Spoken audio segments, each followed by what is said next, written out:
സജീവിനെതിരെ Facebook പോസ്റ്റുമായി കൊല്ലത്തെ CPIM നേതാവ് മധ്യസ്ഥ ചർച്ചയ്ക്കെത്തിയപ്പോൾ പോലീസ് മർദ്ദിച്ചുവെന്ന് Nedumbana north local secretary Sajeev പറയുന്നു.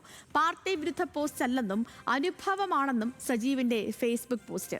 ഷമീറാണ് കൊല്ലത്തുനിന്ന് വിവരങ്ങളുമായി ചേരുന്നത്. ഷമീർ, എന്താണ് ഇപ്പോൾ CPIM നേതാവ് പറയുന്നത്? സംസ്ഥാനം ഭരിക്കുന്ന ഒരു പാർട്ടിയുടെ LC സെക്രട്ടറിയാണ് ഇത്തരത്തിലുള്ള ആഭ്യന്തര വകുപ്പിനും പോലീസിനുമെതിരെ ഒരു പോസ്റ്റ് ഇട്ടിരിക്കുന്നത്. കൊല്ലം കണ്ണനല്ലൂർ പോലീസ് സ്റ്റേഷനിലെ SHOയ്ക്കെതിരെയാണ് നെടുമ്പന ലോക്കൽ സെക്രട്ടറി സജീവ് ഇത്തരത്തിലൊരു പോസ്റ്റ് ഇട്ടിരിക്കുന്നത്. ഇക്കഴിഞ്ഞ സെപ്റ്റംബർ 4-ന് ഒരു മധ്യസ്ഥ ചർച്ചയ്ക്കായി കണ്ണനല്ലൂർ പോലീസ് സ്റ്റേഷനിലേക്ക് എത്തി.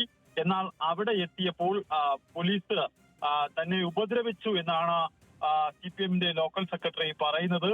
എന്തായാലും ഇതിൽ ചാത്തന്നൂർ ACPക്ക് ഉത്തരവാദിത്തപ്പെട്ട പാർട്ടി പ്രവർത്തന നിലയിൽ താൻ ഒരു പരാതി നൽകി. പക്ഷേ ചാത്തന്നൂർ ACP ഇതിൽ യാതൊരു നടപടിയും സ്വീകരിച്ചില്ല എന്നും അദ്ദേഹം പോസ്റ്റിൽ പറയുന്നുണ്ട്. അനുഭവങ്ങളാണ് ബോധ്യങ്ങളാവുന്നത് എന്ന പേരിൽ ഫേസ്ബുക്ക് പോസ്റ്റ് ചെയ്തു.